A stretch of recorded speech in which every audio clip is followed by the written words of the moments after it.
Hey everyone, this episode of the Smoking Tire Podcast is brought to you by Auto Tempest. You know how you spend all your free time looking for cars to buy on the internet? That's you too, right? That's not just me. I figured it was you too, because if it was just me, that would be weird and that would make me weird. But I'm not weird. We're all a little weird because we spend way too much time looking at cars on the internet. But here you go, folks. You ready for this? I'm going to help you out.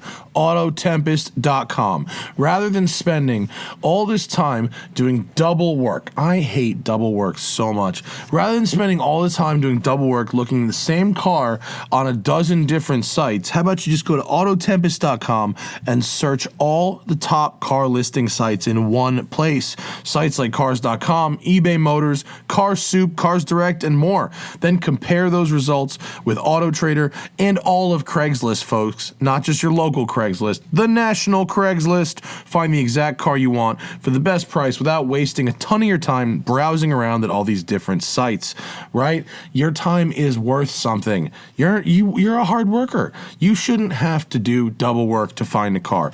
Autotempest.com will do that work for you, folks. Check it out, Autotempest.com. This episode of The Smoking Tire is also brought to you by Dylan Optics Sunglasses. Yeah, brother. Now available in prescription. We now have women's sizes. If you, I know we're a man-heavy show out there, but if you wanted to get something for your ladies, you can get prescription women's if you want, or prescription men's. There are metal frames, plastic frames, all available with the NIR lens matte finish technology. It doesn't just look cool, folks. It's also really, really easy on the eyes. The glass is really amazing in Dylan. That's what keeps me going back to them. The matte finish is nice, but what keeps me going back to Dylan's is the glass. Go to thesmokingtire.com and click on that Dylan banner under the Partners tab, and I will send you a free Smoking Tire t-shirt with every pair of Dylans that you buy.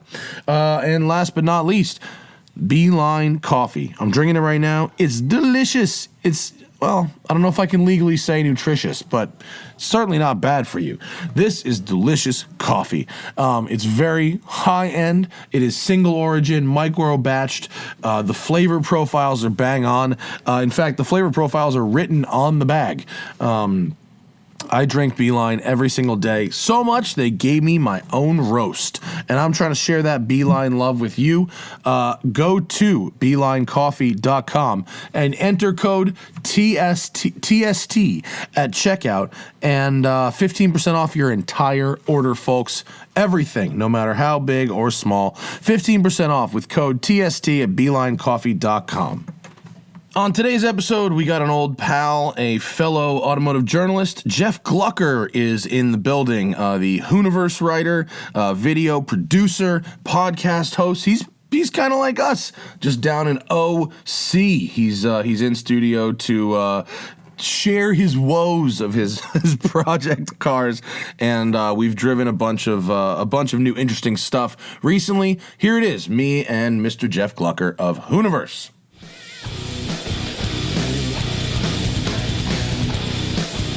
On the wagon like Eminem. Shout out to Eminem. 10 years. Seriously. I know, but what Good a weird way to Eminem. open a car podcast. We're not opening the podcast yet. We're going to open it right now. Oh. Smoking Tire Podcast. Here we are. Now we're in the podcast. Jeff Glucker. Hi. From Hooniverse. What's happening? Nothing. What's going on? You braved the 4.0 Feezy today for me. Yeah, it wasn't bad. No? I do something I shouldn't tell people. But if you're in California, traffic just sucks here. And do you have an inflatable doll you put in your passenger seat for the carpool lane? No, but if you have a certain type of vehicle that looks like it should be in the carpool lane, maybe sometimes you hop in there. What type of vehicle? An Infiniti QX60. That's okay. Wait, I'm sorry.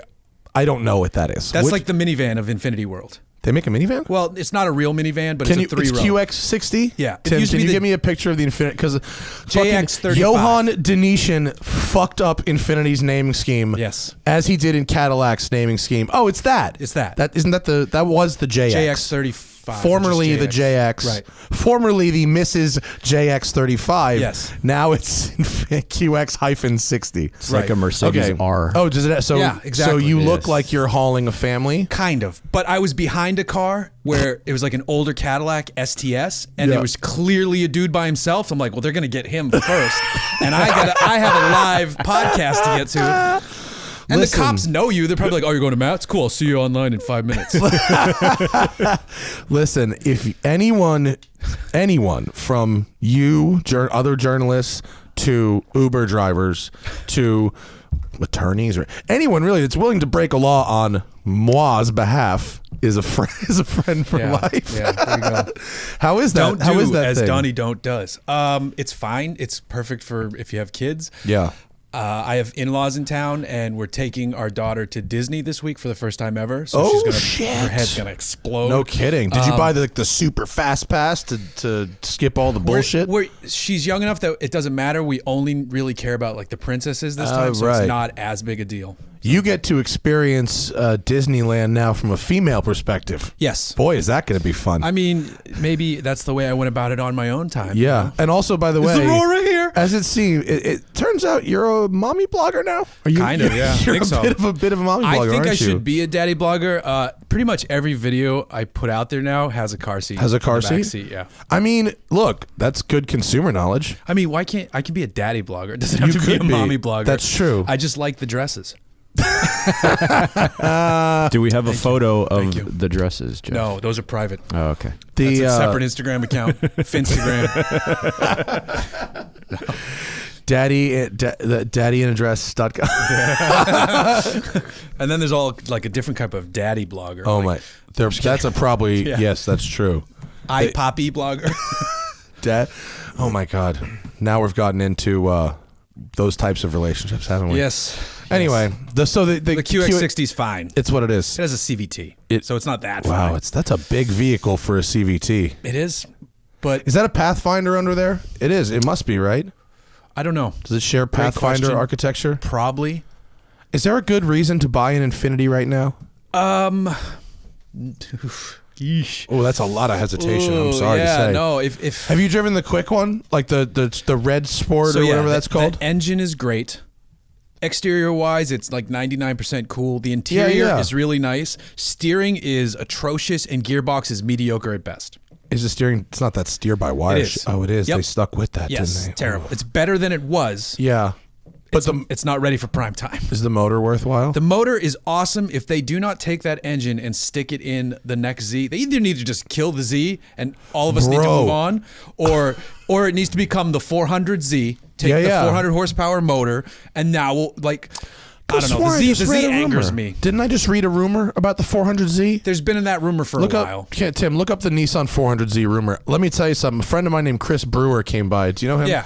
He does a lot of stuff with the Amelia Ion Concourse.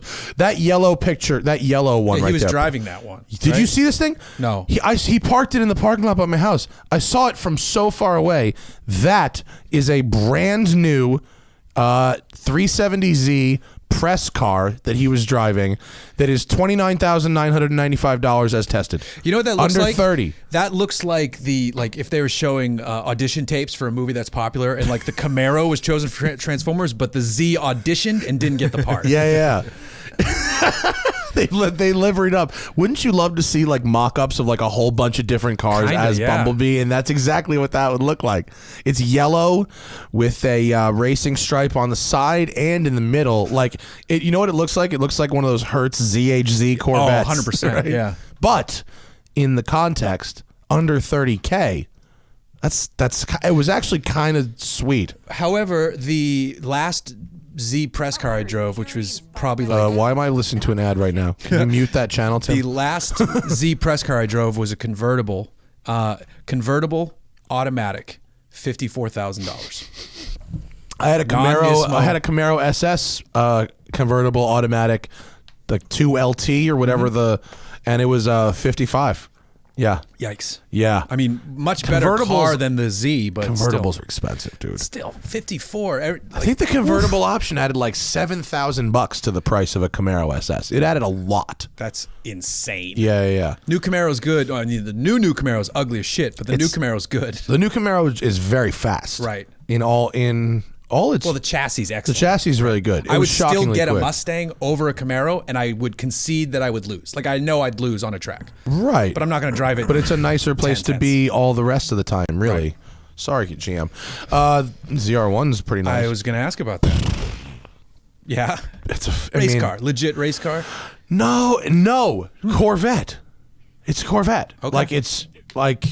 It feels like a Corvette, but it's a Corvette, with a fucking nuclear bomb engine. Right. It's just so crazy Ridiculous. fast. And it stops really, really awesome, really good, and it turns in really hard, and everything is just so crazy about it. But but you could daily it for sure.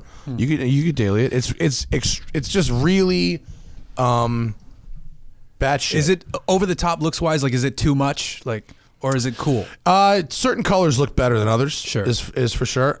Someone commented on one of the articles that it might look better if all the arrow work was painted to match body color. I don't think that's necessarily true. Yeah. I think in some colors it looks really, really, really good. In silver, it looks amazing. In that ceramic white.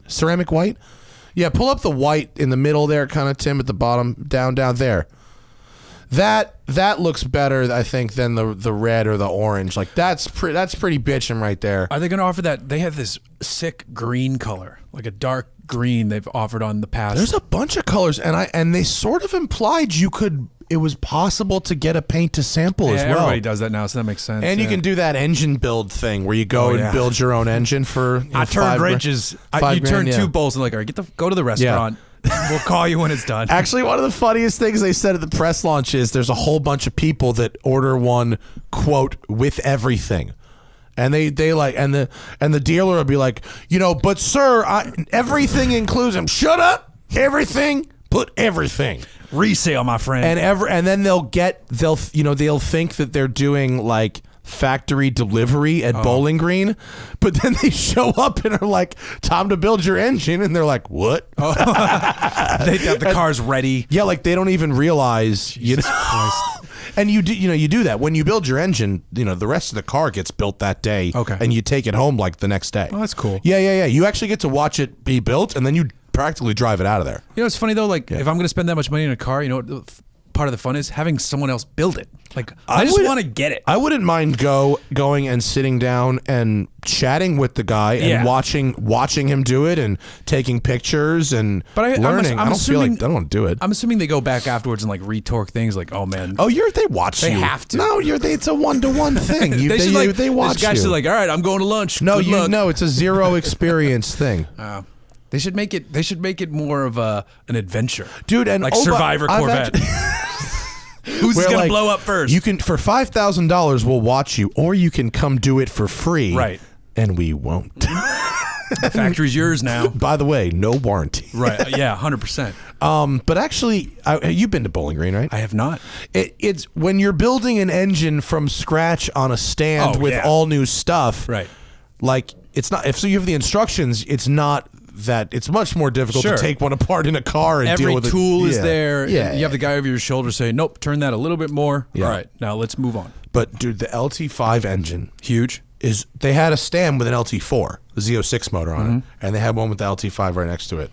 It is so much bigger. Wow. It's like 50% bigger in just space.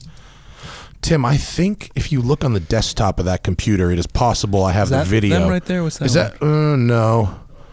That's just a couple of ALSs I got for sale. You might have the video. It's dude, it's so big, and it's a 2.65 liter blower. Oh wow, it's a massive blower with 2 intercoolers. I was just in the Trackhawk that is a 2.4 liter blower. How is the Trackhawk? It's fucking awesome.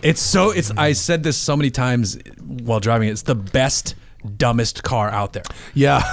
It's so dumb. I was with Harper at ZR1, and he was there. He had driven it, and I said, "What is it like?" And he said the same thing. He said it's the most fun 5 minutes you'll ever have, and then it's stupid. Yeah, it was fun for the whole week, but I was averaging between 8 and 9 miles per gallon. It's very good. Is it weigh 5,500? I'm sure it's up there. It's got to be because the regular SRT Jeep, I think, was 5,300, and this has beefier bits to handle the torque and a fucking giant supercharger. Because the it has a transfer case, so it sends power forward, and the chain is wider and thicker, and then all the rear drive shaft stuff is beefier. Chain? It's a chain? It's a chain based from the transfer case to the front axle. Really? Yeah. Is that normal? I think it can be. Like, these chains are so beefy. They have timing chains and engines and shit. So, but there's similar a chain idea. that runs. I'm like 90% sure. Really? You're making me question my video review, which I haven't edited yet, so it's perfect. Listen, if someone important told you that, and that's what it is, you're probably right. I've always I've always ever thought it was a shaft. I don't know. Yeah. I guess it could be a chain. I think it's a chain to the front. But the Tim, transmission. Have you seen a chain drive transfer case before for off-roading? To my experience, they're all gear driven, but it's probably contained inside. Inside, Yeah. But the transmission is rated to handle up to 811 pound-feet. There you go. So you have some good wiggle room.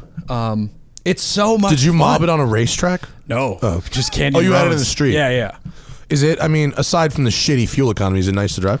Yeah, I mean, so a modern Grand Cherokee is really nice inside. Yeah. This is like that. The seats are great. It has the Harman Kardon sound system, They didn't put the Beats one in there, which is terrible. I would never buy a car with a Beats Chrysler stereo. loves the Beats stereo system. And the Harman one is so good. Jalopnik refers to snapping its transfer case's chain. There you go. So they refer to snapping it, by the way. In what context? To beefing it up so that it doesn't. Oh, okay. Cool. Or now it's rear wheel drive. Woo. I mean, all the lights will be on in the dash. Yeah. But it's nice inside. It's comfortable. But it's funny. Like, the first third of the rev range is all supercharger, and then it's all exhaust. Like, the exhaust just comes in. I like so when that sort of changeover happens. It's the VTEC-ishness of it. Yeah. The Gangsterist that's a one big ass chain, dude. That's the chain? Wow, that's chain. a beast. Yeah. There you go. I like the guy's little comment on this chain isn't playing around. That's like you'd see in a forum build thread. Is like that's how you. Oh yeah, that style. Yeah. Here's where you're gonna put the Torx wrench. You just twist it down. It's the white box with the red lettering and the red arrow. Here's where your finger's gonna get sawed off. That's a big ass chain. So it's normally a chain in the Grand Cherokee, but it's that would be a cool watch band. I bet you it weighs like 30 pounds. It might be kind of douchey. It'd be like extremely douchey. If Oakley made a watch for the Trackhawk. Bro, there's already so many. It would be Breitling X Trackhawk. Yeah. Like those old Oakley goggles that came over your forehead from the 90s. The Malibu's Most Wanted goggles. Yeah. That's what that guy would wear that watch. That's a fucking gnarly chain. Wow. How cool. Look at this. Is that the front diff? That's the rear. Diff, it's a rear diff. Pull that picture up. That is a monstrous rear differential. Yeah. So they went through and strengthened everything up. Yeah. Just because, Trackhawk. Yeah. Best name. If you say it really fast. I say it nice and slow. If you Trackhawk. Then you're the kind of person who drives it. Yeah. Oh, Does a Trackhawk drive a Trackhawk? Yes. I would love to see what it does on a racetrack, just because it's probably silly. It's probably awesome. Yeah, like, dude, I went to 295 square. 100%. Is that all? Is that all it is? Yeah. I know you can fit 305 squares in there because the Team SRT did it in One Lap of America. But I went to a racetrack in a stock SRT Jeep, the 470 horsepower one, and I was like mobbing on fools. And what the best part about those SUVs, like all of them, the X5M and all, on racetracks, is you can cut so I never thought of that. Yeah, you can do massive cuts. Zip, zip. So in the SRT regular Jeep, I was like, I'd go into a corner and my outside wheels are on the curbing, are on the line. That's so good. Huge cuts, and you really get the two inside wheels in the air. The front brakes, the front brake rotors on the Trackhawk are 15.7 inches. Trackhawk. On the ZR1, they're 15.6. And the ZR1 weighs 2,000 pounds less. Oh my god! The new king of brakes. Do you see what the Urus gets up front? Yeah, 17.3. 10 piston calipers, and they're ceramics. They probably cost what as much as this office.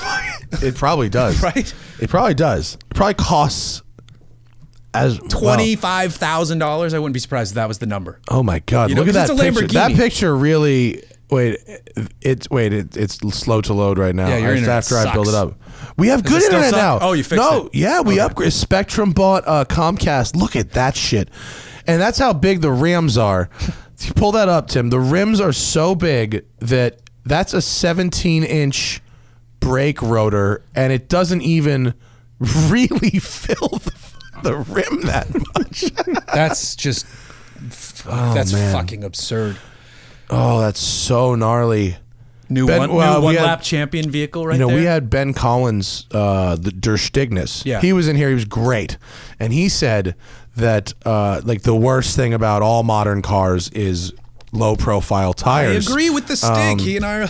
Yeah, he said it's ruining all steering. Every other problem from numb electronic steering and harsh ride and all this stems from the evil that is big rims and low profile tires. Well, one thing I say, like, imagine being a suspension engineer today, being like, wait, what size sidewall were we running? And then you just go back, like, you go back to your desk, you pull the berm, you're like, motherfucker, how am I going to damp this system? They told me to put all this ground clearance and all this height, and then they go, we want to run a 24. Right. With 30 series tires. 30 series tire. And the suspension travel can't be too much because it has to be good on a racetrack. Right. Like, it needs to run the Nürburgring. Just drop your wheel 2 inches. Yeah. Add sidewall. Your ride is more comfortable. You're still very capable. It's insane to me. Yeah, they can. He actually. I'm glad the Stig agrees with me. The Stig, whenever the Stig agrees with anything I say about driving, I'm like, oh, thank God I'm not an asshole. Right. But he said it was after we finished the show, I brought it up because we talked about the RS and the shocks, and it was too stiff and everything being too stiff and blah, blah, blah. Porsche, I'm assuming? RS? No, my, the Focus RS. Sorry, yeah. But they put a different set of coilovers on Jeremy Clarkson's CLK that was softer than stock, and it went like a second and a half faster around the track. Just because it's more planted. Yeah, it was more corners. compliant. The track isn't perfect, and so it didn't skip around. I did a Kia winter driving at I think it's Crested Butte. How was that? It was awesome. It was the Stinger on the snow. It was rocking. It was great cool. Press launch. And the wave, it was 2 waves. The wave before me, Tommy Kendall was there. So I missed Tommy Kendall, which would have been cool, but I got some insight from him through the PR person at Kia. The fastest way through their autocross course, because it was a competition, it was timed, was to put the suspension basically in soft. Yeah. And throttle, relax it a little bit so you're not slide as much. And then you can do whatever you want with the handling and all that stuff. And I had the second fastest time out of like 12 people. Yeah. Some nice guy from Edmonds was like a few tenths faster. Only 3 of us were under a minute though. Everybody else was like spitting off. Yeah, you need to have suspension travel. Right. It's got and so I went to Luftigold, and I was talking to Matt Crook from 1552 about maybe doing a set of 18s for the Focus because I've got 19s now. Right. And like it's way better than it was, but like.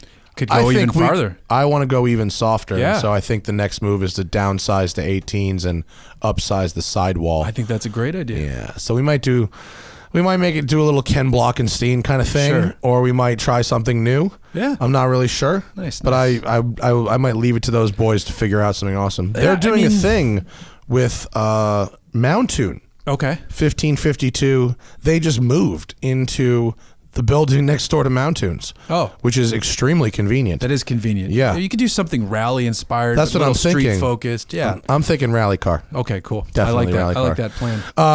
You didn't go to Luft, did you? I was out of town. Okay. I don't care for it, to be totally honest. Like I'm looking at like everybody I follow and I'm friends with on Instagram is Yeah. like, this is the best thing ever. It was lovely. And you own a Porsche of that could go there. Yeah. It's just I've never been like I like some Porsche stuff.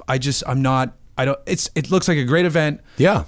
It didn't bug me that I was out of town. I understand. Completely understand. There's only so many Porsches you can look at. Yeah. However, first off, Pat and Howie did a ridiculous job. Right. What I do like about what's happening, not just with Luft, but with these values types are going of up? events. No, not my stupid car has nothing to do with it. What I like about it is the curated location. Oh, okay. I think the fact that everybody has a camera now, everybody, their phone or whatever, has a digital camera. And so to just get a parking lot is a bit meh. Yeah. Like it's fine for a Sunday morning, but Right. if you're really trying to do something, this lumber yard, okay, there's a connection with Porsche. Some of Right. the original 356s were built in a lumber yard, not this one. Right. It's tenuous, but it works. Architecturally, and with the racks of the wood and the shapes and the long views and the way it was actually set up sort of like a supermarket aisles almost, really made for some stunning photography. And so to that degree, and it made it a visually interesting kind of flow to walk around. So, and also there was shade from some of the racks, which it made a massive difference. That's from 4, Tim. Go Luft 5. If you just go to Instagram and like hashtag Luft 5 search on Instagram, there'll be but I mean obviously like heavy hitter race cars. Yeah. Very interesting. Vic Elford was there. Various celebrities. Go give me some of the just scroll through that whole casually. Yeah, that's cool. I See mean, these racks and the way things were displayed is very interesting. I mean, and some of the indoor stuff, they went inside and outside the warehouses. And God, I love that purple, that 964 turbo with the just, I think it's fucking fuchsia. Some very, very rare cars. Yeah, really interesting modified cars. Euro stuff. There's I believe that's a roof on the right. That yellow car, really nice. Looking roof 993. like not the roof Yellowbird because that's still in Germany. No, that's who just roof has the original right. Chassis 001. Bruce Meyer just bought the first production car, and it's I believe being restored on the right there, Tim. That the squigglies. That's a new Singer. Yeah. So that is the topographical map of the snake. I saw that on Someone put on their Instagram. car. Yeah, that's like that blurs the line between so silly but amazing, and I'm leaning towards amazing. It's amazing. I don't know if I would do it. I think 25-year-old me totally would have done it. You know what I would love to have that pattern as my interior. I'd have that stitched into like the headliner or the seats. Yeah. Oh, on the headliner would be baller. That's where I'd want something like that. Just as we look at that on the right. There's the 911. That looks like an SCRS, doesn't it? Yeah. Fuck, that's bitchin'. No, it's not an SCRS. The pictures looks good. I even got more excited because someone posted a picture of Vic Elford firing up some 908. Yeah, and I got more excited because James Marsden was there, and I love Westworld. Oh, that's who that guy was. Oh, there's the front of that thing. I do like the rally lights they've done on this Singer. It's very cool. And that Singer, did you notice, has like Panasports on it instead of the normal Fuchs style wheel, which is I mean, it's aggressive for Singer. That's there on the right. That's number 14. That is the SCRS. Oh yeah, buddy. That's a fucking valuable car right there. That's the stuff. That's the original like safari car before the 959. Yeah, that's the stuff right there. Yeah. That's what pretty much all safari cars aspire to be. Is the original 911 SCRS. Are you talking about yours? Like where you progress? What's going on with So mine, I'm at the period right now where Batim gives me a heart attack.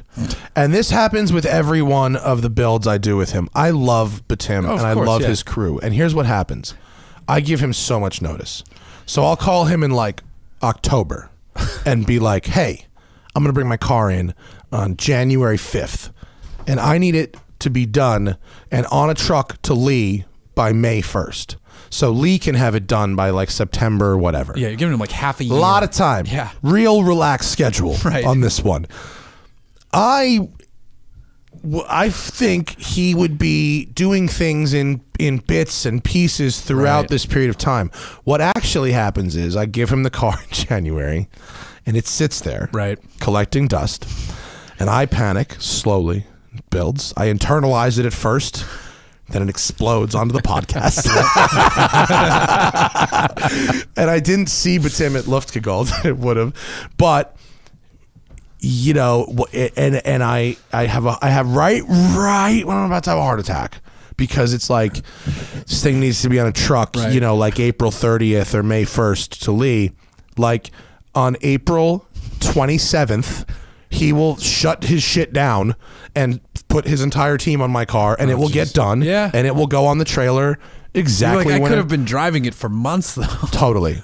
But flip side, free parking.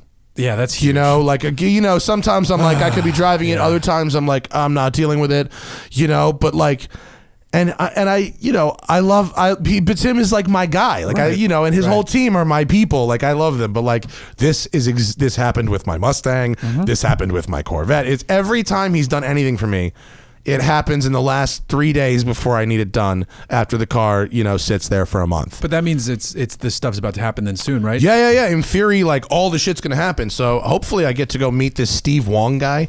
Everyone talks about he does the chips, right? The tune, the Steve Wong tune. And he shows up himself and does it. He's like the it's low like key OG. RWB. Like, yes. But it's like less stuff. He's like, click, your push is good. Serious, whatever it is. Or is he tuning carbs and all that stuff too? Like, no, it's EFI tuning, Okay. not EFI. Mechanical. Is it EFI? It's fuel injection. Right. But he works tuning. his magic. Whatever the fuck he does. Right. Okay. But he does it. It's a guy. It's not. It's not like buying a chip from and it comes in the mail and you plug it in. He shows up and does it. So it's pretty cool. I'd like to see that. Yeah. Seems interesting. And then it goes to Lee and he says September. Okay. Cool. He just finished his that backdate shit. Oh. We looked at it on the last show. Yeah. It was tasty as fuck. Did you see it? No. Pull up. It's Lehman K on Instagram. I just saw my mountain bike on Instagram. LEHMANK. Just pull it up for Jeff. There it is. First thing. I follow him, so I might have seen this. You probably saw it. It's ridiculous. Oof, that 964 from Luft. God damn, it's sexy.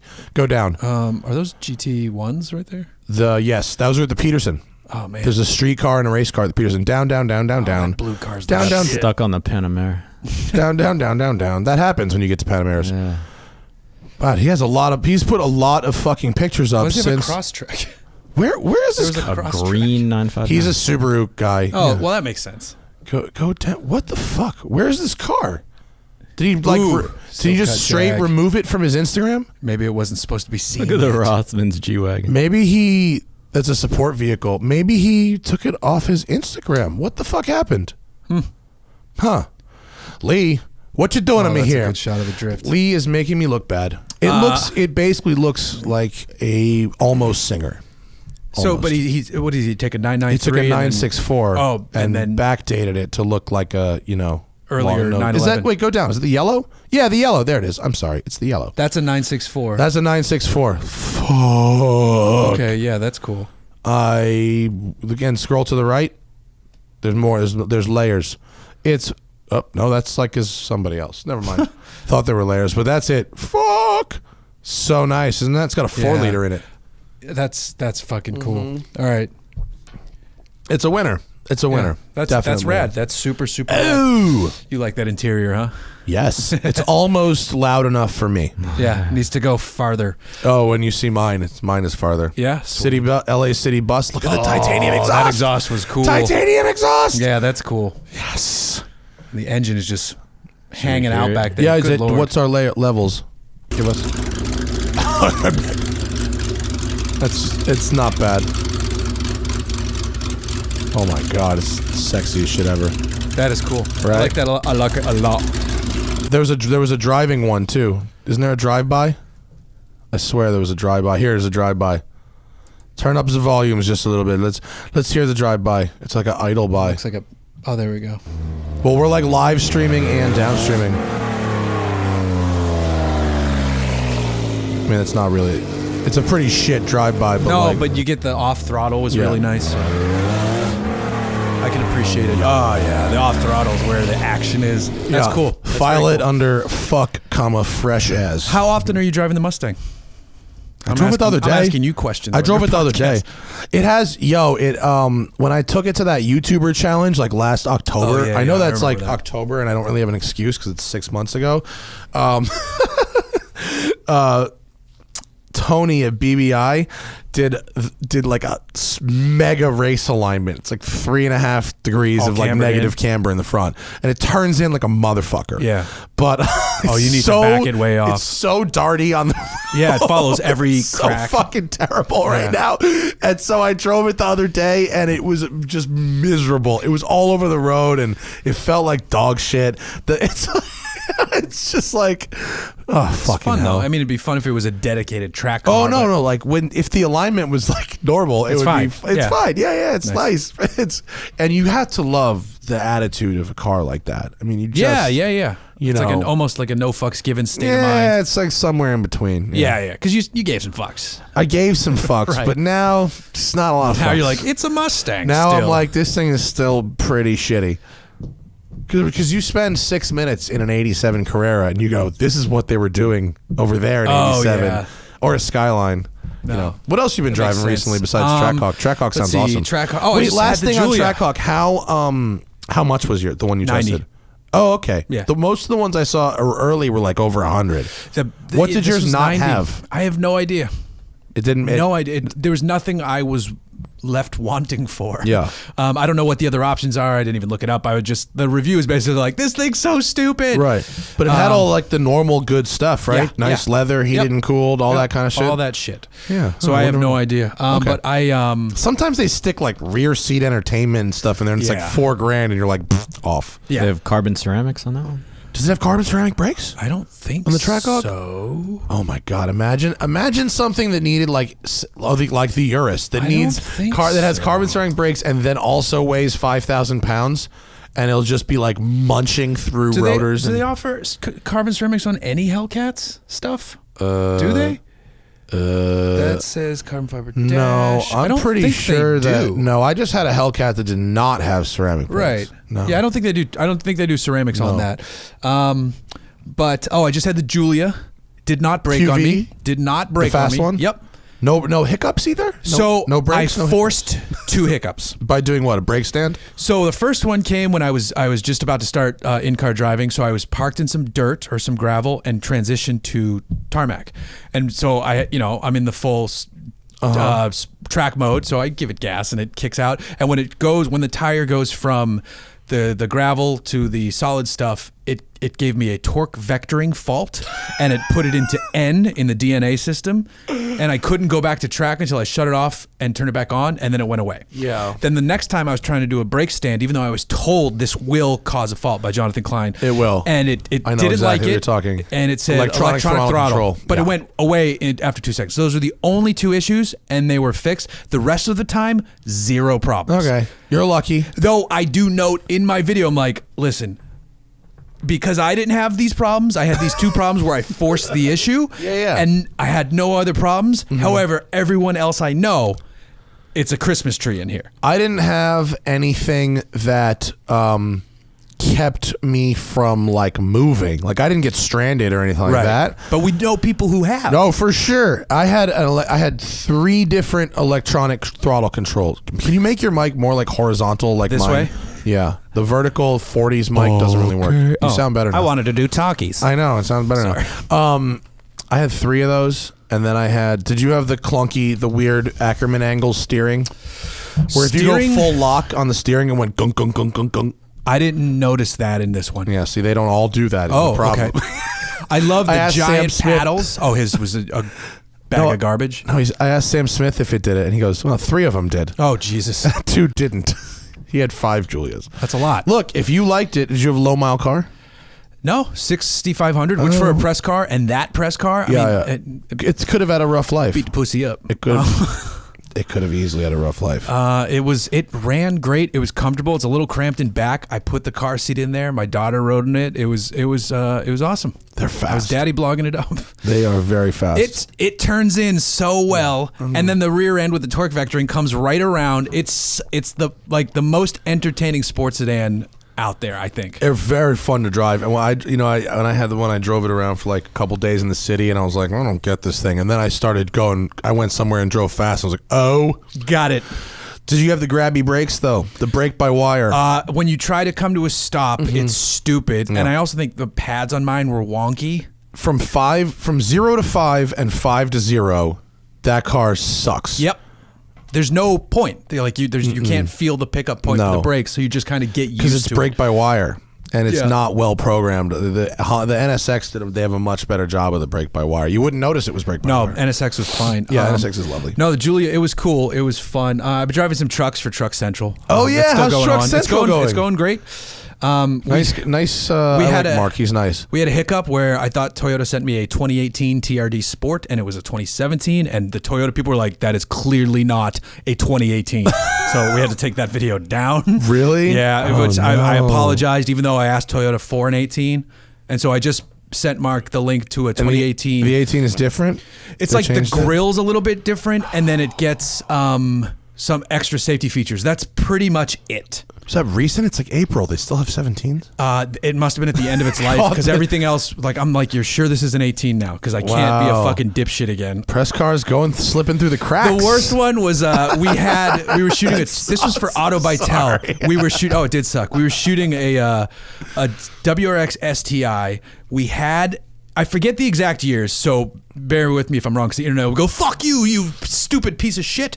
It was like, we had an 11 and we were calling it a 12, or like it was like one model year off. The only difference, the headlight housings had black backing instead of silver backing, and the Superform was like, this guy's a fucking moron. That is clearly, the one model year off. Literally nothing else about. It's an STI. Nothing has changed in that car forever. Yeah, and they were like, I can't take this guy seriously. The Zr1, they're calling a 19. Dude, the first customers got cars in March. I know. You cannot deliver cars in March. You don't get a 9-month head start on the next year. And then it's like on a Tuesday being like, woohoo, weekend. It doesn't work. Were people pissed at Doug DeMuro that he got the jump on the reviews? Or no, I think people look, first off, so yeah, what happened was GM, I don't know why, had an embargo. Right. Which typically an embargo is like an agreement that a journalist has with the manufacturer, wherein the manufacturer is like, hey, I'm gonna fly you down here and I'm gonna, give you a racetrack and a hotel room and provide all the things that you need to do your job and earn a living. Right. In exchange, everybody on the event agrees not to release their story until X day. That way, you don't have an advantage over someone who's here on the next wave of the event, because people go through the events in waves. In this case, the press launch actually happened after the car went on sale. Right. And I don't know why that is. Maybe because it was winter and they weren't done developing it and they just were done and started building cars, and that's that. Whatever the reason, Doug reviewed a customer car, so he didn't even know there was an embargo. Right. Yeah. Why would you? Yeah. And he actually texted me while I'm at the track, and he's like, is there an embargo? And I'm like, I think so. And he's like, oh shit, my video went up today. I was like, well, But because of that, the journalists should kind of be like, I'm sure people still held the embargo, but they're like, what are we waiting for? Right. I think you can't have an embargo on a car that customers have already. Typically, the thing is like, if that's a pre-pro thing. Yeah, and usually if a buff book breaks an embargo for whatever reason, it's happened over the years. As soon as they do, you'll notice that every other outlet goes, well, fuck this, and it's published. Yeah. Well, you're not, I'm not gonna be the first guy, but I ain't a sucker either, right? Be third or fourth. No, in my particular case, I didn't give a shit because I needed a few days to write the story for Road and Track, and I needed a little time to edit the video, and Travis and I had already agreed on a day to publish both stories, so it didn't affect me in any way at all. Nice. And by the way, if I can brag a little bit, my article on Road and Track this morning was after an hour after publishing, was the second highest viewed article on all of Hearst's media's sites, only behind The Royal Baby. Damn the Royal Baby! But you're not going to beat that. You can't beat the Royal Baby, no. Literally can't beat the baby. Go to roadandtrack.com. It's the top article on the site right now. I wrote 3,000 words. Jesus. They thought Travis might edit some of it down a little bit, but he didn't. I have a lot of words. It's thorough, though. I like writing. And there's a lot to cover in that car. It's a lot. Dude, it's got 13 heat exchangers. Here's the motor. Look how huge the motor is. Yeah. The hole in the hood is monstrous. The car's so crazy. It should be like, you're charging me for a full hood, and you're clearly not giving me a full hood. There's some guy dad joke, and they're like, I'm going to buy this, but you're going to charge me for that full hood? Yeah. Come on now, son. Come on now. Let's talk. Let's gamble. It's look, he's still going. It's a Timmy's long still article. scrolling. You drove the Grand Sport too, right? Oh, it's so lovely. It's so good. So good. What everyone should do is go on the YouTube channel and first watch. You don't have to watch. I don't care if you watch the whole video or not, but watch like a minute or two of the Grand Sport at Road Atlanta, and then go watch the ZR1 at Road Atlanta. See how much faster This it is just, it's just me driving. I'm not that amazing or anything, but the ZR1 looks like it's in fast forward. It's so much faster. It's wild. How is Road Atlanta? I've never been there. Oh, you haven't? No. Oh, it's great. Yeah. It's great. It's what I hear. the one like problem spot with it, they just fixed. There was a big hole on the inside of some curbing that they just filled in and made it like super, super nice. It's such a fun track. Sorry, my mic keeps like this thing keeps What the going. fuck is going on with your microphone? This one keeps like dipping on It's me. dipping. Yeah. Why be dipping? I'll be talking like this though. And Why is it so janky here? Welcome Oh, to that's why. Sometimes. Is it upside down? No, you see how mine is like sideways Yeah. here? You have to angle yo shit. See Oh, that? That's so much better. Shaboom. Now, For the it's- Hooniverse podcast, we just scream at each other into our iPhones. Do you really? No. We have mics, but I do a lot of podcasts over Skype. I'm always. I keep thinking. My thing. thing was I always want to have the guest in person because I Yeah. like that. And then Vibe. I've been seeing better audio quality from Skype-based podcasts, so I'm thinking about. Well, expanding. whenever I go guest on someone's podcast on Skype, what they ask me to do is run GarageBand in the background and record my own track and slate it. And then what they do is they just substitute my actual audio track and combine it with their audio track later. They don't end up using the Skype track at all. Okay. Yeah. It's so that just works. it's just for timing purposes or safety or The slate? yeah, Or my audio track? your audio track. My audio track I run because it eliminates the communication. Like if there's a delay or a feedback issue, yeah. they can sync them together and they have their audio and my audio synced together. Got it. And the Skype audio is just for, conversational purposes and not actually being recorded. Got it. Okay. It's That's smart. works. No, that's It's- very smart. It does work. It's a little extra work for like somebody. Yeah, but I mean, once you like line it up, it takes 2 seconds. Fucking and slate the shit. Software. Slate the shit. Nice. Speaking of slating the shit, do they fix Premiere yet? Someone said to not do the new Premiere update and that it was fucked and that we should wait. I've been enjoying the update because they added auto ducking for audio, which is really cool. auto ducking? So now you can tag your audio. We're talking business stuff now. Behind the Whatever. We almost never talk about editing software. For the next 10 minutes, we're talking editing software. So with Fast auto forward if you don't ducking, like it. you go in and you say like this track is background music or it's ambient or this is dialogue, so you can tag it and it's classified as something. So with the background music, and then you have all your dialogue tagged. No, you go I know where auto you're going with ducking. this. You tell it to generate keyframes, and it fucking works it brings around. down the music around And your you can do it vocals? smoothly or harshly or and then there's color matching now. That's fucking so if you're really sexy. going in and grading, you can have a reference clip that you've already graded, and then you can pull up another clip and Oh, hit and color apply match, profile? and it like tries to see what that is, and it's pretty good at it. That's nice. But the auto ducking is dope. Auto ducking seems like it will save you a lot of time. If you have, I mean, depending on how big your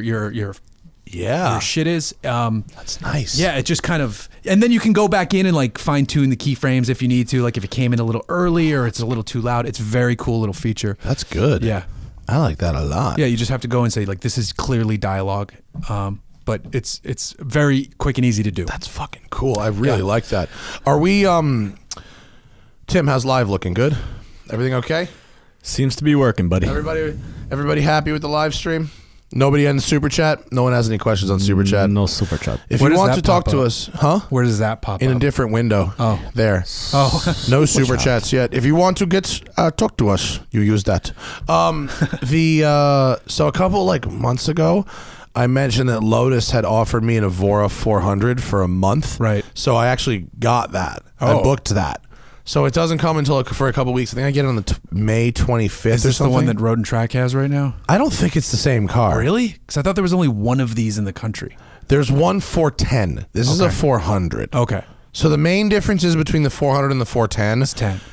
is, well, there's the 10, the 10 horsepower, but like the carbon fiber rear hatch instead of a rear window, like shit like that, like pretty extreme weight savings measures. Okay. So the 400 is the GT3 and the 410 is the GT3 RS. That's the rough equivalent. Got it.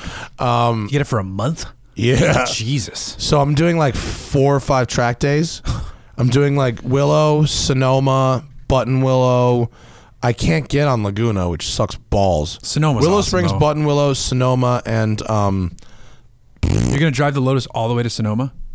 yes. Dang, that's gonna be a long trip in that car. Well, we have a place now. That's true. So you commute. Yeah, and Buttonwillow's on the way. So I That's leave the also house. true. I do Buttonwillow track day, and then instead of going home, Buttonwillow's exactly. You're gonna get one of those beautiful hotels out of Buttonwillow? No, it's exactly halfway to my house in Palo Alto. Okay.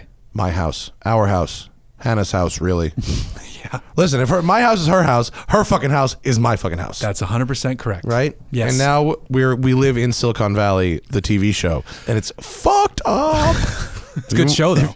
Yeah, have you been watching it? Yes. It's very funny, and it's a very awesome show. It's except spot now, dude, it's too spot on. Yep. Now we're up there. All the B-roll is our neighborhood. All of it. 100%. I recognize every location in the fucking show. Oh, that's great. Like a pivotal scene happens in the coffee shop You're like, next that's to where our I got my apartment. coffee. I'm like, fuck, dude. I don't like the coffee they get up there, actually, because that's now down here. Phil's, I don't love it. Phil's is no bueno. Right. No, it's not good. Fortunately, Facebook really, really spends money on delicious coffee. So I never actually have to go to... Now, if I want good coffee, I just go to Facebook. You go to Facebook? And get it for free. How do you go to Facebook? That's where Hannah works. Oh, Yeah. that's right. Family and friends, bro. You could just walk in and get coffee? Well, I have to sign in, but yeah, three meals a day. I can eat it 3 meals a day at You Facebook go to if I One want Hacker to. Way or whatever the hell Yes, it's called. that's where I it know, is. that's the address. One Hacker Way. They should, It's really now easy they're to thinking find. about maybe changing that nowadays. You know, it's weird. It's a very weird place up there, man. I bet. A lot of free shit. Probably shouldn't be But free. Sonoma's fucking great. It's beautiful. The track Yeah. and the area is great. Oh, I love Yeah. Sonoma. Napa can fucking... Napa has Palo good Alto wine, but they all sucks too. suck. Palo Yeah. Alto's not cool. right. No, it's not cool. I'm It's going- expensive as fuck, and things are invented there, but it's definitely not cool. I'm going to a track tomorrow. I'm going to Willow. Are you? Yes. What are you to driving? drive a OVC Mustang. Have you heard What of is that? an OVC Original Mustang? Venice crew. So the team that was responsible for the original Shelby GT350, Fuck off. they've teamed up and they're building a Shelby GT350. OVC is what it's called? Original Venice Are crew. you down with OVC? Yo, you know me. So I'm going to get to drive this on a racetrack. And they're selling this? They're This is making the thing? like 13 of them, and it starts at $250.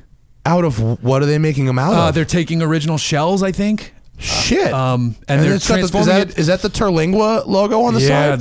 they're making it like it's as Zoom if in it on was that little, the real little yellow deal. shield there, Timmy. If that's a Terlingua It's- racing team, 90% is it looks Terlingua. like it. Yeah.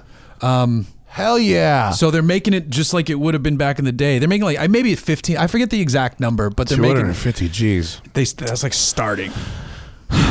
What's a good one? But that's Isn't cooler than a good- resto mod because it's like, and it's continuation, so it's like in the registry, which is important to the people who buy and sell The these. registry's dumb now. But is an original one more than 250? No. I mean, it's a GT350R is probably an way R up would there. be. Is this the equivalent of an R? Is I that built think up- so because it's like Oh, let me see. That's the Lexan rear window, that's right? what I was going to say. They do the Lexan, and then I'm pretty sure they're making it.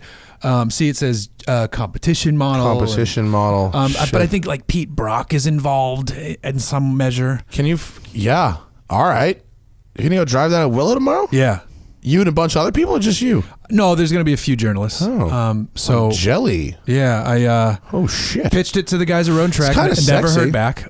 So You know, Road and Track isn't really into these sorts of cars. I hate to say it, like this is the idea of the original people. That's very cool and Right.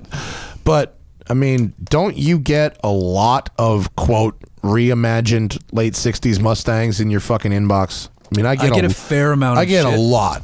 But this one is more interesting because of who's Of making course, it. 100%. But I don't think a month goes by that I don't get another reimagined 66, 67 Mustang. And of like some some kind. people are doing them right, some people aren't doing them right. But the point is that a lot of people are doing. Most of them are decent, but like how many customers are out there that want to spend $250,000 on a Resto Mod Mustang? I mean, I don't.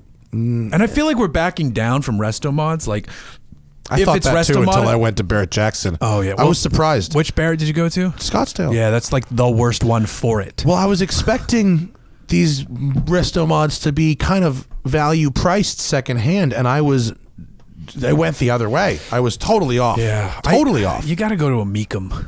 We went to what's the other one? R&M.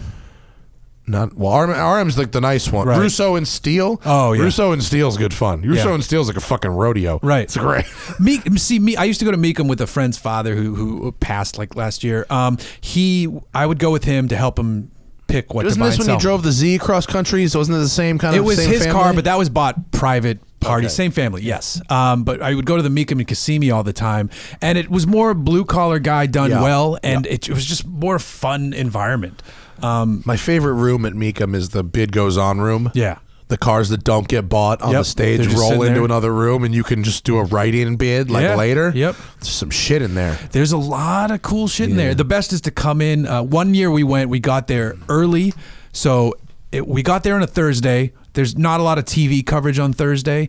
And then there was a storm in New England, so everybody coming from New England to Florida was delayed. So the place was empty. Oh, no. And he was like, he was like, I'm bored. And he just was scooping shit up for like 10,000, 15,000. He's like, I'm going to buy that, and I don't know what I'm going to do with it. But You know, I went to Barrett thinking maybe if I found something awesome I would buy. But anything that I found that was cool was priced like it was fucking cool. yeah. Yeah. You know, when my building's done and I have some space, we'll see. That'll help. Maybe. Yeah. I'm sorry about burping into the camera, into the microphone there, but sometimes you got to do what you got to do. But fuck. So how much? But fuck. How much? I had one of those the other day where I said I was like talking about a dude, and I said, instead of saying like I fucking love this dude, I said I love fucking this dude. And I was like, yes. Are you fucking sorry? it was totally backwards. Travis is listening to the podcast. Travis Akulski. He's like, I don't have an email from you about this Mustang. I'm like 90% sure I emailed you about this Mustang. It might have been a different story. Oh, shit. I wonder if I emailed you about LA Workshop. Dude, you might get a dude. You might get a double dip right now. I didn't mean to call out Travis if I'm Travis, wrong. Travis, can I dive in? I need a gig, bro. Let me get a gig. I'll double check that, Travis. My apologies. Yo, we're trying to book work in real time on this bitch right now. Yeah, This is why you should do the drama of the live show. Should we just start pulling up Bring a Trailer auctions that are about to end and live dude, I love commentate that. them? That can, I think we have some super chat shit we have to answer though, right? Or We do. Yeah, we don't have to answer it immediately, sorry. but we can. Well, You but Kyle only spent $2, bro. You got to step up your game. Yeah, step it up, Kyle. We just got kidding. I'm super just kidding, chat going. Kyle. I mean, Just kidding, Kyle. I feel so awkward being like, you should pay me and you can ask questions. But I have like, a Patreon and I hate it. I love everybody hate that it? supports it, but I hate that I have it. is it worthwhile? It helps cover like gas because I have to drive to Chris's house to do the podcast, which is a lot, and just like a little bit of time and money. It's not where it should be to make it Sucks, worthwhile. yeah. And I'm tempted to stop it, but at least it covers like some fuel costs. Yeah. And I genuinely appreciate those people doing it. So Yeah, I don't know. Maybe in order to optimize it, you just have a separate Q&A show, and that's how I you answer their questions first. I'm almost tempted to like give them more than that though, because I'm supposed to be giving them stickers and T-shirts, and I know I'm fucking that up for some people right now. I think at least half the people don't give a shit about the sticker or the T-shirt. They just want to support you at No, because because I get constant. There's a little bit of that, Unless but some people you get a I lot get of, "Hey, asked, man, where's my T-shirt?" No, not where is it, but like how can I get? What can I do to get a sticker or T-shirt? So there's some of that. There's people that try, like, there's very vocal people who I feel like a dick now that Travis is listening to the podcast, and if I didn't send that email, I'm gonna whatever. check it. You're not perfect. There's That's true. I hate fucking asking people for money. I'd rather take the money from a corporation and and waste 30 seconds of your time listening to my ad. If I had someone come into the podcast and be like, "We'll buy 6 months," I'd be like, "All right, Patreon, you're on pause." Yeah, I would, dude. I'd love to, but the fact is, with some exceptions, ad sales is not good right now. No. And I would love to be able to have super chat interactivity be the thing that ends ads. Like if we got a ton of super chat questions, like I'd throw ads in the fucking toilet. I wouldn't read anybody's ad ever again. Right. If I really believed that people would voluntarily be a part of that sort of a system without me having to beg them constantly. Right. Because I don't want to beg you for money. I'd rather make you listen to me talk about nut powder for 60 seconds. And those are funny too. Yeah. That's So when it becomes I didn't a meme. email him about the Mustang. I emailed him about a different topic to which he had not replied though. Reply to his other email, Travis, and give me the Mustang story. What do we got? Go back to the super chat. I'll answer their questions because they're on there. Kyle B, what should I do with my 2001 Chevy Tracker? If you have one of those public spectator drags, go to. I've been watching a lot of those videos on YouTube. Have you seen these Public spectator drags? So if you it's like it's like an oval track in Maine, I think is the one I see all the time. And if you just have your car, it's not a dirt track.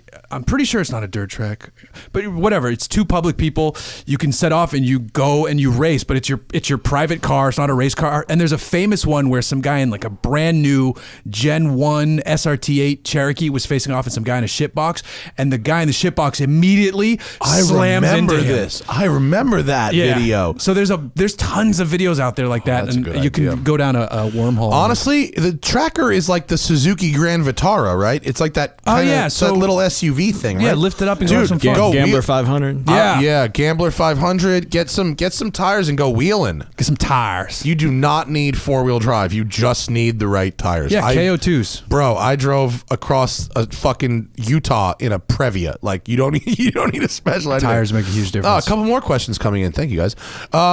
Matt, how do the driving roads in the Santa Cruz Mountains, Bay Areas compare to Southern California? You've been up there. It's nice. Normally just for like family trips, like let's go to wine country, which I love because I fucking love wine. But I never really hammered those roads. But the one, what's the one by the oyster area in Petaluma? Oh, that's one by Point Reyes. Yeah, it's lovely. That's north of San Francisco. He's asking south of San Francisco, like between San Francisco and Santa Cruz, which is where which is where Palo Alto and all that shit is. The roads up there are great. What I like about them is it's not super hot, and it's like it's shady, and there's. Ooh, someone just did a little burnout outside the studio. And it's shady. I think in Southern California, Los Angeles Forest, you can go faster. It's bigger. It's emptier. Less people are definitely on them. But the courtesy of people up north pulling out of the way is excellent. And it's like a dream driving for me. I've tested a couple of cars up there, and it's been very lovely. But my favorite thing about those roads is actually that they're really, really close to my apartment. I was real time texting Travis to apologize because he was also out getting married. Yeah, congrats, Travis. I forgot about that. He did get married. Hopefully he doesn't care that people now know that he got married too.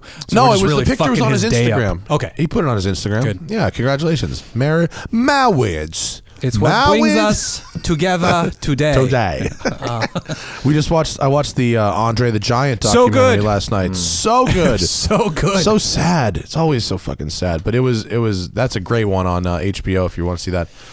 I hope that answers your question. I really, really like being up north. And if you look at my Instagram and you see that I'm up north, I eat lunch at Alice's restaurant every single day I'm up there. So, and I drop out of work, I get my computer, I go drive the roads and eat lunch at Alice's and do work. There you go. You could see me up there. EV West on the podcast. I love those guys. They're from San Diego. If we can get them to drive up here, I would love to have his them. Volkswagen truck is like the coolest. I think Brendan McAleer was just going to drive that actually. Oh, was he? He has a double cab Volkswagen Transporter truck. So the pickup bed, 4 doors, full like Tesla Model S powertrain. Well, did you see that? You saw the Teslonda? Yes. The Teslonda is the shit. Do you got a picture of it? Oh yeah, see that's the back of it. But yeah, that thing. Oh, it's like a Daca, like an 80s one. Yeah. Oh, that is very, very cool. Electric hot rodding is going to be a thing. Well, there's that guy who's been, he had it built through EV West, but he had the 308 Ferrari. Yeah, Eric. Electric GTE. Yeah, Eric, a.k.a. Alt Caswell. Yeah.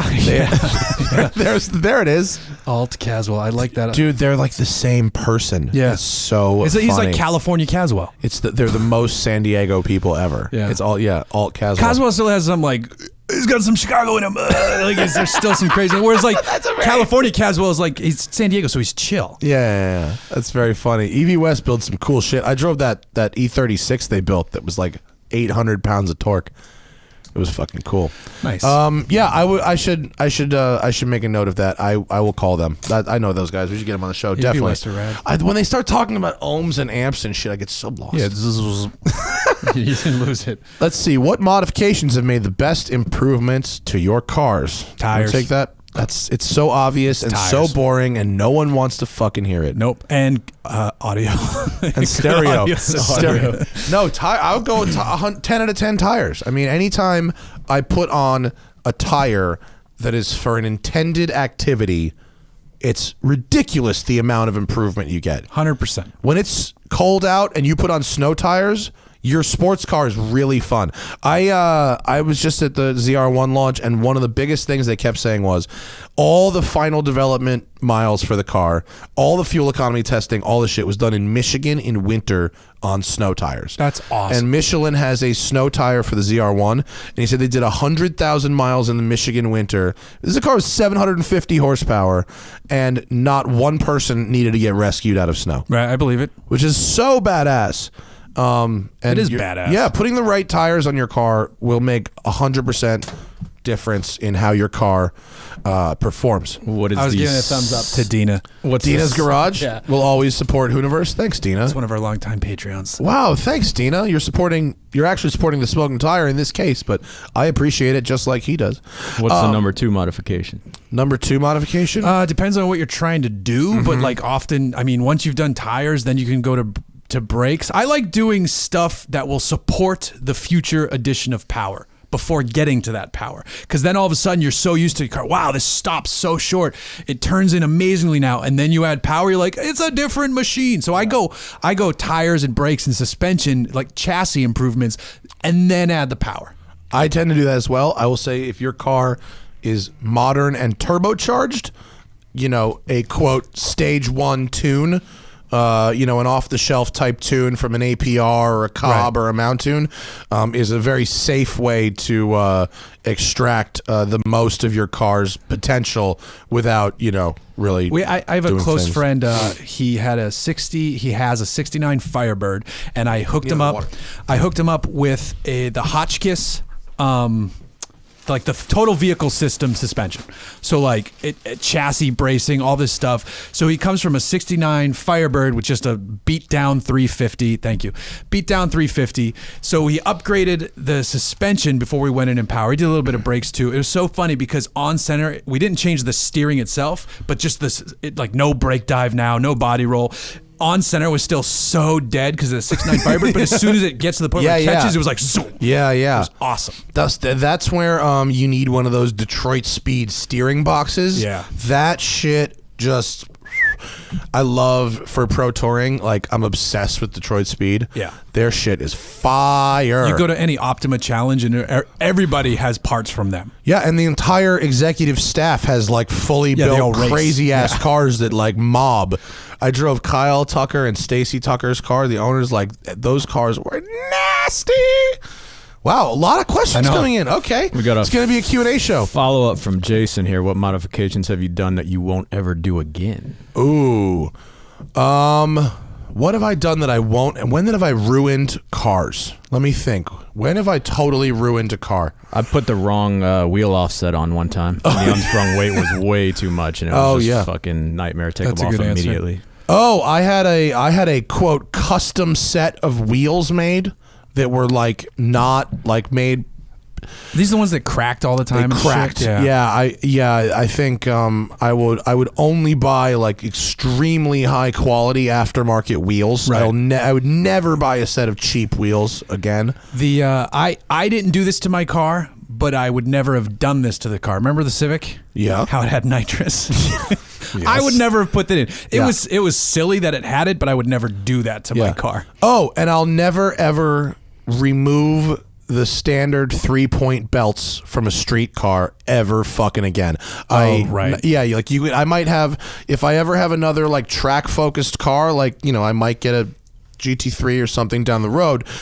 It's one thing to have a harness bar and put the harnesses in for a track day, but with my Corvette and now my Mustang, I took the stupid fucking belts out and put harnesses in, and it just makes my life shitty and annoying when I drive the car, no matter how cool it looks, you know, and how it look on the track, it helps obviously, but like going to Whole Foods with these fucking harnesses, it's so dumb. So don't put harnesses in your car unless you really, really, really need them. That's some good advice. I like this question. Upgrade from 14 to 18 Gran Turismo because his 14 is out of warranty. Yes, get moving. So he wants. Well, that's the way I'm reading that. I mean, that's an interesting question. Should he run from his Gran Turismo because it's out of warranty and get the 18? How do you? Well, I don't know if he wants to get another Gran Turismo. I'd say yes, but explore other options. I mean, it's a cool car. You got the Ferrari-esque noise. They sound nice and they look good. Right. look, if you've been happy with your Gran Turismo and you think you want another one, like, yeah, okay. They're not my favorite. Exactly. It's not what I would spend $120,000 in a GT car on. Right. I would buy for that kind of money 120, maybe an M6, maybe a similar segment of GT. vehicle. Yeah, I mean, you could probably get shit. What are you getting used? I mean, maybe a 911. A Lexus LC500. I would get a Lexus LC500. That's a good choice. Before I got a Maserati Gran Turismo. I think that's a much better daily driver car. Yeah, I'm just trying to think of what else is out there. I think at this point it's prettier. LC500 is fire. Maserati's like classically cool looking, and then the Lexus is like future cool looking. And they're only making 3,000 of them a year. They can't make very many of them. There's some sort of bottleneck that they can't make that many of them because of the body shape. Whatever it is, they just it prevents them from mass producing them on a level that they can produce other cars. It's a gorgeous car. But I mean, look, if you like your Gran Turismo, it's rare that I hear someone that's super happy with the Maserati. So if you like it, what else we got? I have a lightly, what does that say? Dawson Johannes? Yeah. Lightly modified 2004 Civic, and I don't know if I should keep it after I graduate college. Should I project it or get a fun daily driver? Is it? I mean, if it's a sedan, you're growing up a little bit. You can still have fun with it. But if it's the two-door and you need more space, get something else.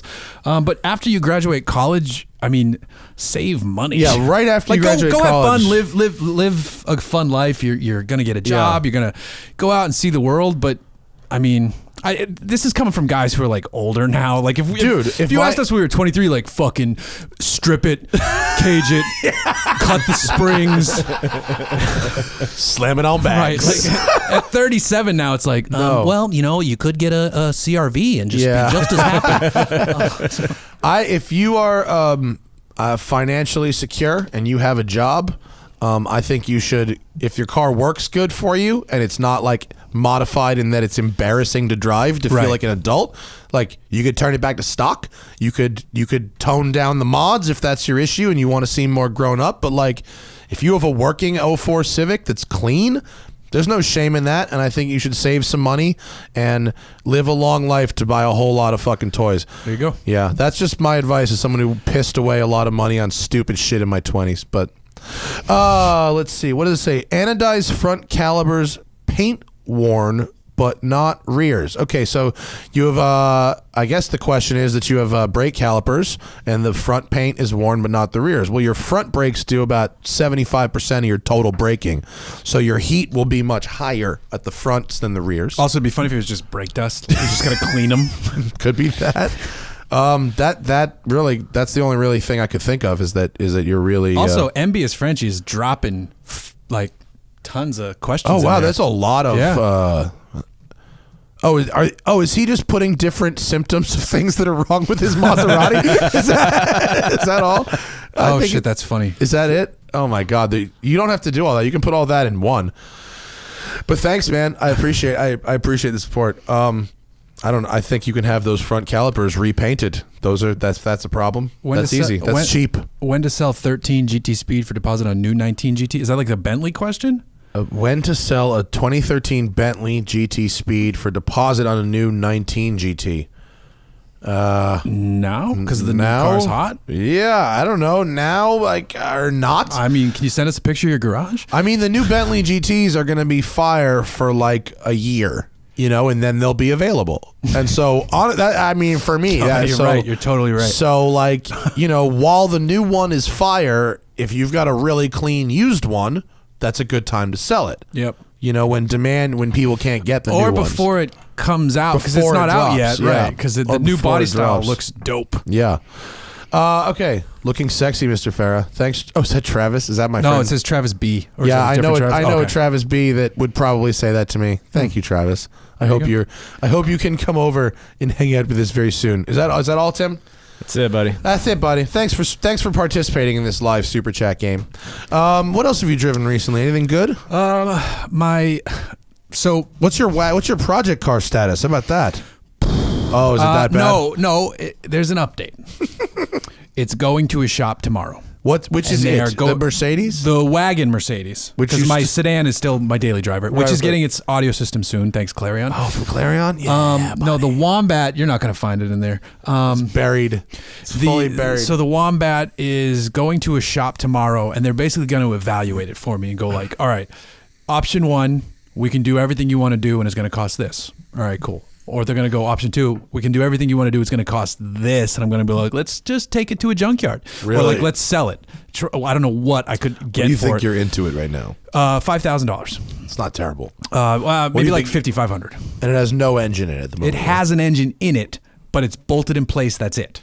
Engine and trans are bolted in place, but nothing's connected. Right. And so, they're going to go. Last I heard, like fucking a year ago, the steering was the issue. So right? there's connecting a bunch the column of issues. Or the shaft. It's going to need custom steering, and then we haven't even got into headers and exhaust yet. Ew. So option 3 is basically like, dude, just LS it, and I'm at the point where I'm like, all right, fuck it, let's sell the Hemi. Wait, is all of this problems because you wanted to use a fucking 5.7 instead of an LS? Pretty much. No way. Yeah. All this could be solved by ditching the 5.7 and going with an LS? That's what everybody says. Oh, dude, that's the move. I disagree because I feel like if there's a shop out there, I disagree. I'm going to stand against this fucking wall and bang my head. Pretty much. But that's why I'm finally at the point where if they go like, no, listen to us, I'll be like, all right, let's try to sell the Hemi on Craigslist because you never know. Sure, you could sell an engine and transmission for a couple $100 at this point. What'd you get it for? $2,500. Came out of a 40,000 mile Dodge Ram. Well, why couldn't you still get $2,500? I don't know. It's 4 years old. It's been sitting there. I don't have the single tick more miles. I don't have the electronics anymore, so that you have to knock a bunch off for that. So did you sell them? They got trashed by the shop that originally had the vehicle. But Holly makes a kit. Okay. Holly makes a kit. All right. So look, anybody out there want a 5.7 Hemi in a trans? No wiring harness. Hit us up. Yeah, which could be a very real possibility. But it's going to the shop for evaluation tomorrow, which is a big step because it hasn't done that in a while. But the driver Mercedes, the 74 280 sedan, is going in to get the audio system done. Cool. Getting the hookup on that. Is it working properly? Car runs fine. Great. The engine could use some love, but it drives fine. Like a little bit of an oil leak at the bottom, but nothing where I'm like, eh. Yeah. However, the shop that repairs it is close to finishing a customer's car where it's the same vintage of my car, and they're swapping in C36 powertrain. Oh, cool. Because he can get those for a few $100s. C36s? Yeah. The powertrains. Really? Engine and trans. He has a friend who owns a yard where he pulls them. And that car had an inline in it, right? Had an inline 6. So his goal is to produce a kit to C36 swap your 114s for like $5,000 total. Dude. I know. Can you just give him the car, let him develop the kit? He's already doing that on another car. Oh. Yeah. So I would have How much to have him do your kit to do one for you? $5,000 probably. With a motor. Total $5,000. And you could probably sell your shit for like $1,500, maybe that motor and trans? Yeah.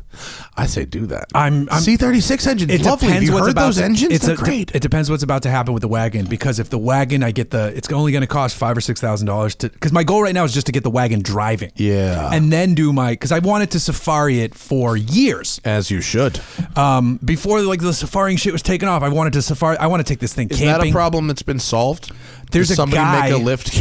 There's a guy who is doing stuff in California. Timmy, can you look up a lift kit for a 300D or something? I need to see what this looks like. If you Google Auto Week W123 off-road, I guarantee it's going to come up. And it looks fucking great. Yeah. Oh, hell yeah. Yes. So there's a guy in California who... And that looks very straightforward. When I saw this, and lovely. I was like, fuck. So someone's beat me to the punch. But I need to talk to this person. That looks exactly as it should. That's glorious. Right. That looks great. So it'd be great. But he has the stock motor, so mine would be cooler. Well, the C36 engine is a great But that wouldn't motor. go in this. That would go in my older sedan. Oh, cool. Yeah. That's neat. Yeah. So could you put one in this too? I would go V8 in this regardless, so it just depends what V8 winds up. Give me some other pictures of W12. Give me some oh, look at that. Right? The hills are alive. And then I could take it and go have some fun stuff. Take like Fuck yeah, wifey dude. and kiddo camping. I've great. gotten into mountain biking, so I throw a mountain bike on the top. Yeah. And mine has the third row seat, which I love. Reverse. We didn't get rid of that. Oh yeah. Reverse third row. That's fucking gangster, dude. I like that a lot. What Right. a great look. Yeah, that one looks really good. That looks like it's around here. It is California somewhere. I think he's LA based. So what do you have to do? Is this just long travel shocks? Is that it? Control arms? It was even something more simple where he replaced a worn out part and he gained like an inch because the newer part was so like heavy duty. That's funny. Like something, and he's done a few things along the way, but he's fabricating his own skid plates. So like there's Oh, but that's okay. But that's all right. But like That's just the bending lift. metal, The right. lift is just a basic thing, right? I think so because I've already replaced the rear suspension on ours. That's like the only thing that has been done in that car. Yeah. Because those come with self-leveling rear. So you pull that all out, and it's a $400 kit to switch to springs, and that's already done. Great. That is excellent. You need to do that. I agree. Yes. I agree. Yes. And then our CX-5 is running great. Awesome. It's my wife's car. I took my Mercedes in for its first service today since I've had it. Oh, How's that? can you Tim, on that article see what the parts list is like to do that conversion? So my SL, I've had it a year. Right. I put 3,600 miles on it in a year, which is not bad actually for just pretty much urban LA driving around. Right. So I'm just getting a service, and I'm getting a tire, a left to right Like a tire stabilizer? rotation. Okay. No. Oh, they're moving the tires around. Yeah, no, they're not. I think maybe they swap them. They have to take them off the tires and swap them left to right. No, they don't. They can't rotate them on this car. Oh. It's just a service. Sorry, brain fart. And they're just gonna bleed the brakes just to see, because right now it's like the first inch Spongy? or two is it's kind of spongy, but like it's been like that, and Okay. they work fine if you press hard. And Yep. some people say that's normal, and other people are like they're fucked. But I don't know. So just look at that, and here's the scary one. Oh. My soft top's not working. Ooh. Now, I don't know to what degree it's not working. Congratulations, you have a Roadster now. I had the hard top on for like 10, 11 months. Oh yeah. And took it off. And I just went to put the soft top on and went tick, tick, tick. I mean, so it could be shit. just like Could be nothing. yeah, it could be like a fuse or something. Right. So Car otherwise is great. new shooter coming. Right. New shooter. It's an R129, right? Yeah, it's lovely. Yeah, those it are is good. fucking lovely. I really Those are like good. driving it in traffic. Hannah likes to drive it. Is it quiet with the hard top? Super quiet, super insulated. It's like the right size. It's got a big trunk. I just got did the new door Clarion seals system. I'm on mine. bumping. Yeah, I just did new door seals on mine, so mine's quiet in there. Yeah, it's super well insulated, and it's got xenon headlights, and like it is lovely. Yeah. I'm gonna drive that car into the ground. Is probably. that ever the I'm taking this one to Palo Alto car? Or does that one stay down here? No, I don't drive back and forth to Palo Alto. Oh, you mostly fly. I mostly fly. Okay. I for like when I've gone with cars up there, I fly and pick up the car at SFO and drive it up there. Gotcha. And Hannah's Volvo's up there too. Oh, okay. Yeah. Nice. Which is convenient. Got a car out of the garage. So that the Mercedes is the only automatic car I have left. So that's now Hannah's LA car. Oh, when she's in perfect. town. Perfecto. But I will report back when I know Yeah, I'm curious about that. what that situation looks like. Should Maybe be as soon as fun. the end of the day today, so I'll have it for the next show. But I'm hoping it's not like your cylinders are fucked. Right. It worked completely fine when I bought the car. This so. needs the new top from Germany. Right. It worked. 7,500 deal for you. Oh my god, dude! It's I don't know what accent that is. God forbid. I everything else about that car is ace. So I don't. I'm hoping it's nothing. It's nothing major, but. Good luck. But the weather's so nice. You really want to. When I did take the top off and it was broken, but like I had it as a Roadster for 2 days. Yeah, it was nice. It was awesome. Nice. Awesome. It was. I felt so much like an asshole driving around, but it was great. That's So a good. nice ride. Where are you off to next? I don't have a trip for a while. I just Colorado for a quick weekend vacation, which was nice. I'd never been to like Denver proper. You land at the airport and you go somewhere else. I'm going to Germany. Next Germany? month, I'm going to What's in Germany? the Nürburgring to drive a car that I cannot tell you about. Are you really? Yeah, it's embargoed. I can't. Boy, am I jelly. But I'm not driving it on the ring. I'm staying at the ring. What a cock tease. I know. Are you kidding me? Swear to God. That I'm is staying at the so- Durant. That is And so I'm mean. not driving a car. I want to reach out to that guy Misha from who works for like Apex Nürburgring and be like, hey, can I borrow like a Swift or something? Bro, I don't think they rent Swifts. Bro, where's my wallet? I have a guy for you. Oh, you do? I don't know if I have time. At Luft, I hung out with a guy named Will. Shout out to Will, who is the new American PR guy for RSR Nürburgring. Bro, you know what I want to do this year? For real? At some time this year, maybe Set later this summer? a ring time? No. But I want to do like 5 days, and like get good at the Nürburgring. Yeah. Or get like acceptable. You should go from doing a couple laps in the video game just to try to memorize some corners. They don't like you doing that. No? No. Because it just doesn't work. They like you learning by seeing the actual track and Interesting. driving on the actual track. I mean, I get it. Yeah, that's how people fucking die. Right. Is by thinking they are good at fucking real cars. Yeah. There's probably a few people, though, who drive for Nissan are probably like, I don't know, man, worked for me.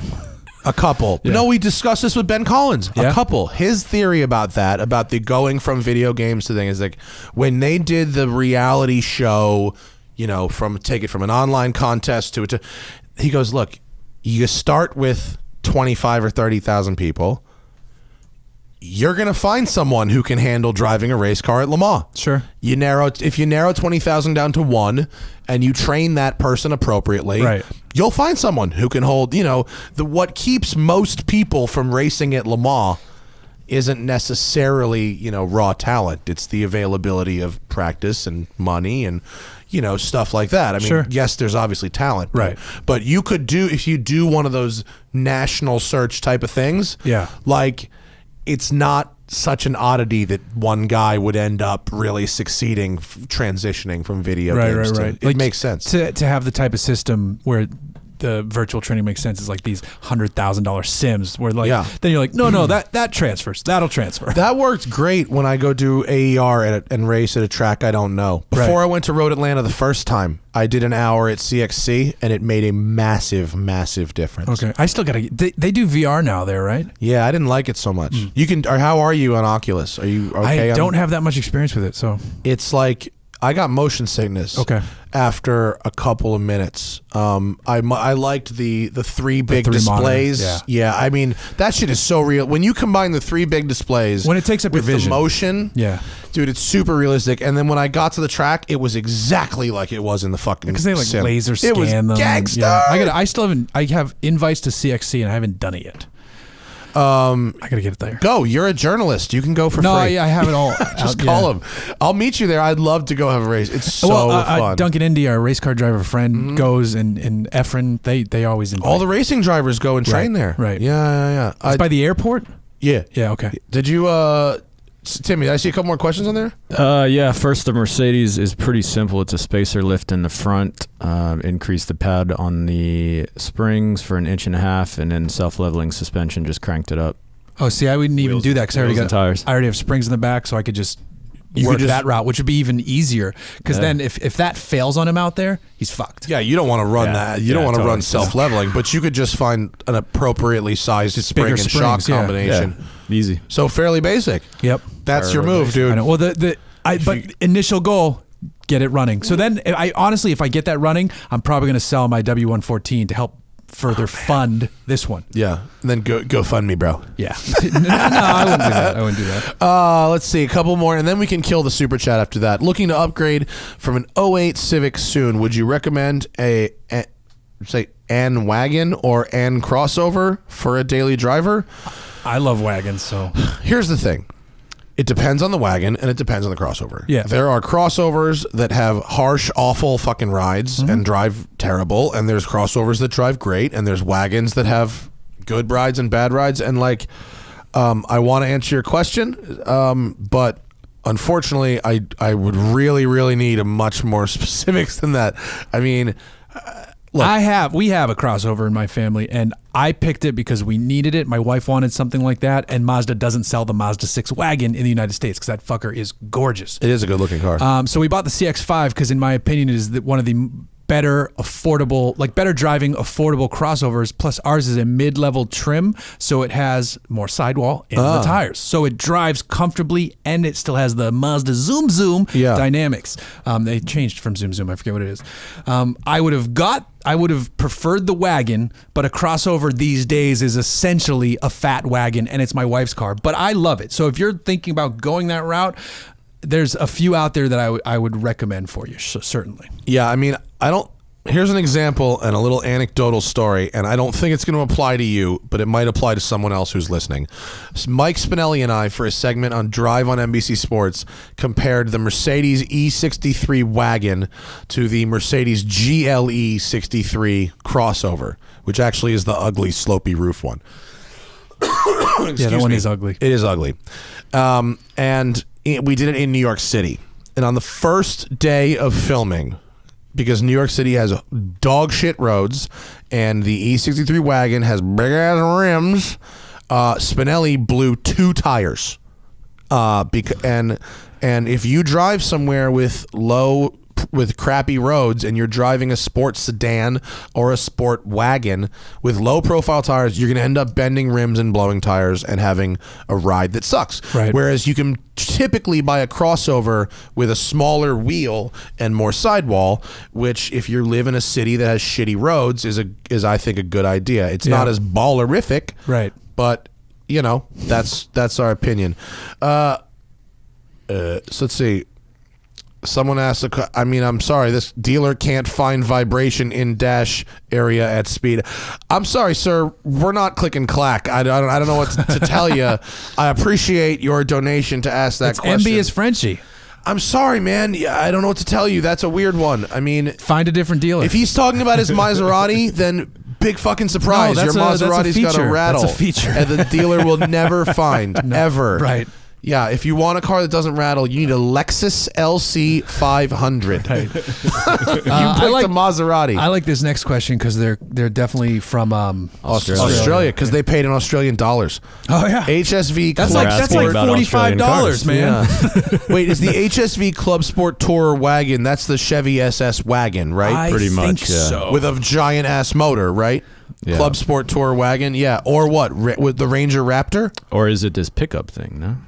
No, that's the wagon. He said wagon, yeah. That's true. Or what? Ranger Raptor? Raptor, exactly. Well, dude, are you driving on the road or are you driving off it?